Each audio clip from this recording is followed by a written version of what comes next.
Bonjour les amis, bienvenue dans cette vidéo. Aujourd'hui, je vais vous parler des objectifs et de l'effort qu'il faut faire. Du coup, c'est important d'en parler parce que j'avais vu un post sur Facebook et j'en discutais avec des gens, j'avais vu des échanges par rapport à la maladie et la drépanocytose.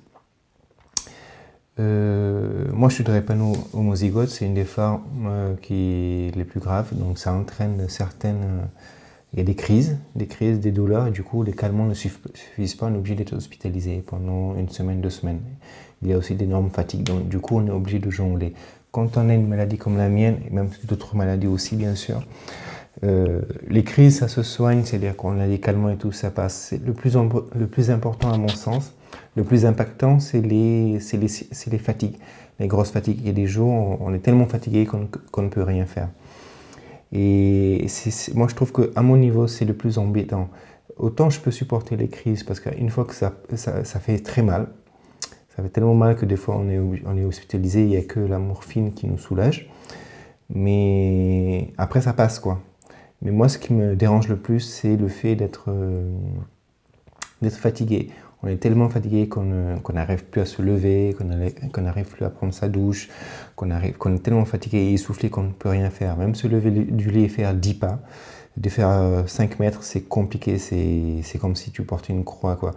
Moi, je compare ça à si tu avais par exemple 2 boulets de 10 kilos chacun à chaque pied. Et à chaque fois que tu faisais des efforts, c'est tellement intense que tu es essoufflé, quoi. Et du coup, par rapport aux objectifs et au prix à payer, j'en reviens. Il y avait des gens qui me disaient qu'ils étaient malades et tout, qu'ils avaient des crises et tout. Donc moi, au début, je n'osais pas dire que j'avais pas beaucoup de crises au fait, que pendant 8 ans, j'ai pas eu de crise, je n'ai pas été hospitalisé.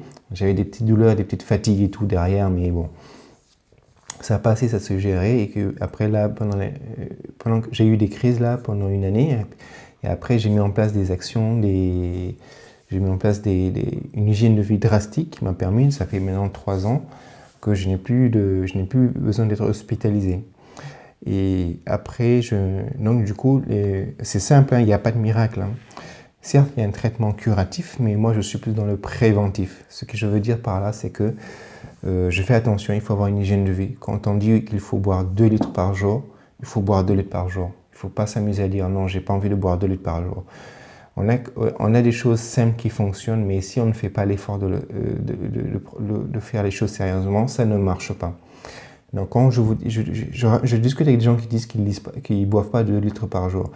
Je dis, mais attends, tu sais que tu es malade, tu sais que tu as des soucis, donc il faut lire 2 litres par jour. Il n'y a pas de secret. Ne me dis pas de ne pas lire 2 litres par jour. Je ne peux pas lire. Non, tu lis 2 litres par jour. Vaut mieux lire 2 litres par jour. Vaut mieux boire 2 litres par jour, pas lire, plutôt c'est compliqué. Vaut mieux boire 2 litres par jour que de prendre des médicaments. Ça, c'est clair et net. Quand on dit qu'il faut dormir. Pour dormir, il faut avoir des heures de sommeil. Il ne faut pas être fatigué. Donc, il faut dormir. Il ne faut pas rester à minuit en train de faire des séries, tout ça, des jeux vidéo. Non, tu te lèves tôt, tu te couches tôt pour ne pas être fatigué, pour ne pas accumuler de la fatigue. Parce que la fatigue déclenche des crises. Moi, à mon sens, je les ai identifiés, les facteurs déclenchants de crise. C'est, j'ai pas bu mes 2 litres par jour, je manque de sommeil, et c'est l'anxiété. Après, bien sûr, il y a des causes externes, comme si tu as un petit virus et tout ça. Mais mis à part ça de côté, si on a une bonne alimentation, on prend de l'eau, on se repose, on fait du sport et de la méditation, ça espace les crises. Il faut avoir une bonne hygiène de vie. Il faut identifier les facteurs déclenchants. On a tous la même maladie, mais on a des symptômes différents et on réagit différemment par rapport aux crises. Ce qui va déclencher pour moi les douleurs des crises, ce ne sera pas la même chose pour vous. Mais il faut les identifier. Moi, j'ai pris le temps d'identifier qu'est-ce qui faisait que j'avais des crises. Qu'est-ce que 2 jours, 3 jours, 4 jours avant, qu'est-ce qui se passait. Et quand on a une maladie, quand notre temps quand on est malade, on doit encore beaucoup plus faire attention au temps où on est en bonne santé. Et pour ça, il n'y a pas de secret encore une fois. Si vous voulez être en bonne santé, avoir une bonne vie, profiter de la vie, il faut faire des efforts de notre côté. Rien n'est gratuit dans la vie. Il y a un prix à payer. Il y a toujours un prix à payer. Il faut être il faut être pragmatique et cohérent et intelligent. Il faut être stratégique avec soi-même et avec la maladie. Si moi je sais que ça me permet d'être en bonne santé, je le fais. Point barre. Il n'y a pas à discuter. Chacun porte sa croix. Faut pas croire qu'il y a d'autres personnes qui n'ont pas de soucis. On a tous des problèmes. On a tous des soucis. Et chacun porte sa croix. On ne sait pas ce que les autres ont. Il y a des gens qui sont handicapés. Il y a des gens qui n'ont pas qui sont en fauteuil roulant. Il y a d'autres qui sont malades. Il y a d'autres qui ne sont pas malades, mais on ne sait pas.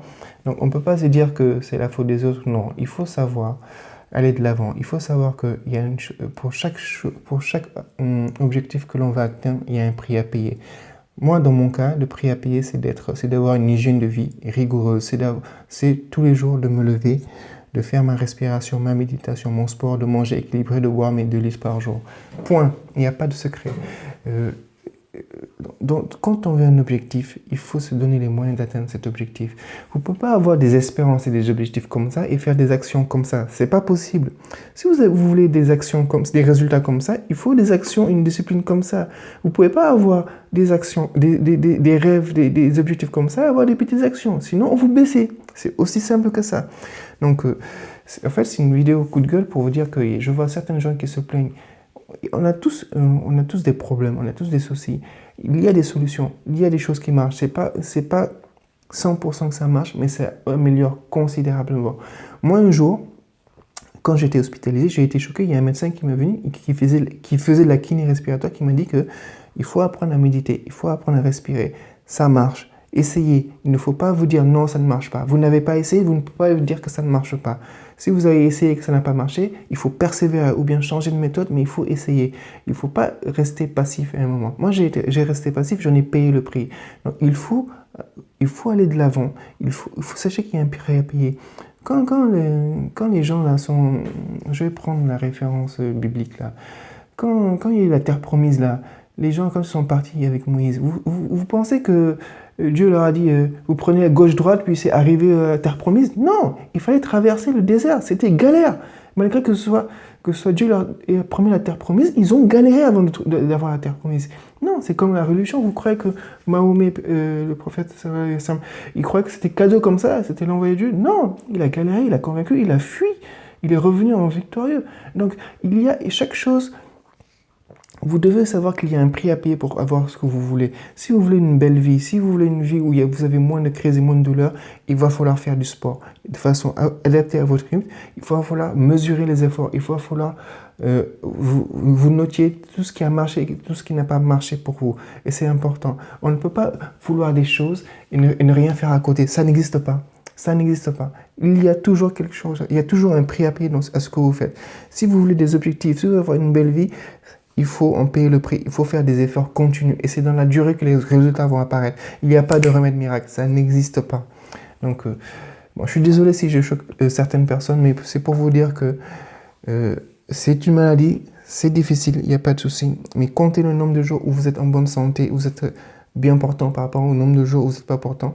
Si vous êtes à plus de 60%, 70% du temps, mais le reste du temps, vous pouvez faire des efforts pour améliorer votre condition. Moi, je l'ai compris trop tard. Si j'avais su, pendant que j'étais jeune, qu'il y a des techniques, si j'avais fait la méditation pendant que j'étais jeune, si j'avais fait du sport pendant que j'étais plus jeune, si j'avais mieux mangé plus de fruits et de légumes, comme on me le disait, fait attention à mon alimentation, mais j'aurais eu encore beaucoup moins de crises et de douleurs, et j'aurais fait beaucoup plus de choses. Maintenant que je le fais, je le dis aux gens qui sont de Repano, ne baissez pas les bras. Des fois, c'est difficile. Il faut avoir de la volonté, mais mettez en pratique des choses simples qui marchent. Le sport, c'est bien.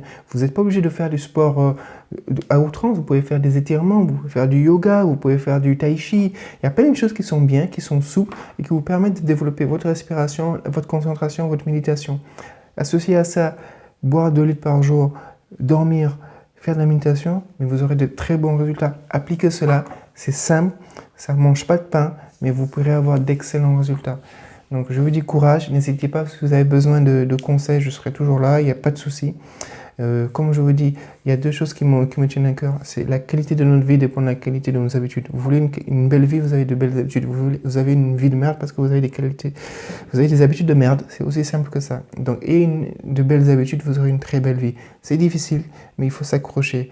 La victoire, c'est dans la durée. C'est pas immédiatement. C'est une course de fond. C'est pas un sprint, la vie. Donc, il faut faire des efforts de façon continue et aller de l'avant. Et voilà. Donc, je vous parlerai d'autres sujets.